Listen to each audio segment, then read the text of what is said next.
All right, as you probably have heard, in the middle of the debate last night, Chuck Schumer managed to put it in a little aside when much of the attention was on Cleveland, that when it comes to that Iran deal, he ain't for it. The New York senator, who very likely will be the next Democratic leader of the Senate, indicating he doesn't like the deal the way it stands. So you can add into the likes of New York Congressman Engel, Anita Lowy, and Steve Israel as prominent Democrats who are not for this deal. Now, that comes at a time when the president said earlier this week that it's Republicans who are almost in lockstep with the mullahs and a caucus that just is out of step with the reality. Mort Zuckerman on that right now. Mort, now he's got some others who are in with that Republican caucus, I guess. That is the president. Are they crazy too? Are they working in concert with the mullahs too? No, they are obviously are not crazy. I mean, you have somebody like Chuck Schumer, who's been an authority on foreign policy for God knows how many years and is going to be the chairman of the Foreign Affairs Committee. You have Martin Dempsey, who's the chairman of the Joint Chiefs, who takes a similar position and says that we simply cannot allow this to go on because of the threat that Iran would, in a sense, be to all of our allies. I could go on. There are a lot of journalists who have come out very seriously in critics. But maybe they figure these guys have said no, and Schumer is a pretty shrewd politician, and he could figure, look, I'm going to come out against this because I know the numbers are there, that not enough to override a presidential veto, so I come out a winner either way. I don't think that the chairman of the Foreign Affairs Committee comes out against, who's a Democrat, comes out against the Democratic president lightly.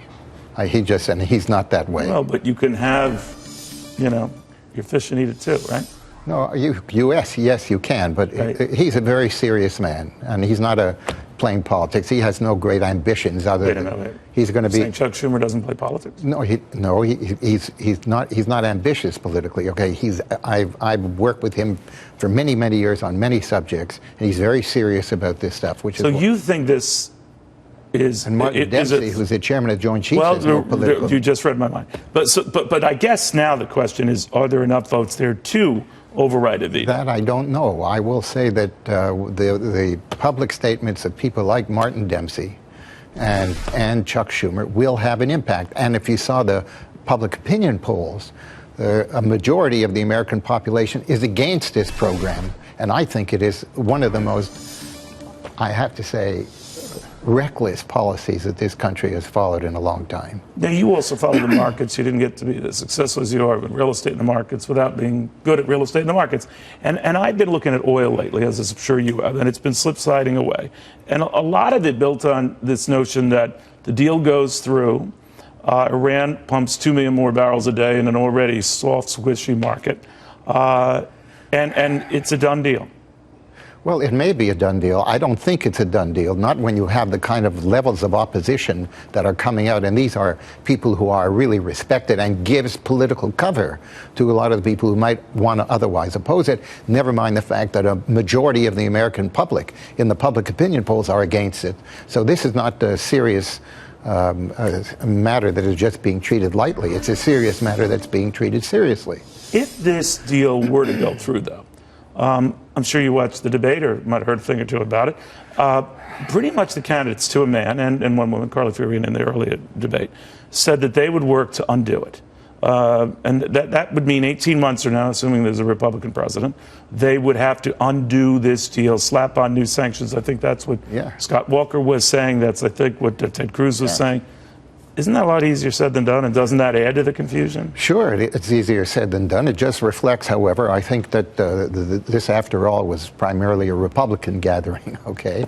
I heard that. Yeah. And they are clearly taking a very different position than the Democratic president of the country. But you're more in line with their thinking on this. On this issue, absolutely. Which was Donald Trump's thinking. So Mort Zuckerman is on Donald Trump's side on this particular issue. Well, Donald Trump is a very intriguing public figure, shall we say.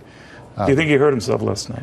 I don't think he helped himself, but I don't think he really hurt himself. He's not taken in the kind of serious way that a lot of people. He's more of a personality than he is a matter of taking a But he leads in the polls. His negatives have come collapsing down. That might be short-lived. It might be. But what do you make of that? He's just an extraordinary personality who has managed to, in a sense, create a certain kind of persona that is welcome at this stage of the game, which is that people think he is speaking seriously and sincerely. So he's like a Howard Beale angry kind of thing. Yes, there is a lot of that. There is a lot of dissatisfaction in the country about the way this country is being governed. Right. But it was your newspaper, the fine New York Daily News, that called him a madman on the cover and said Donald picks fights left and right.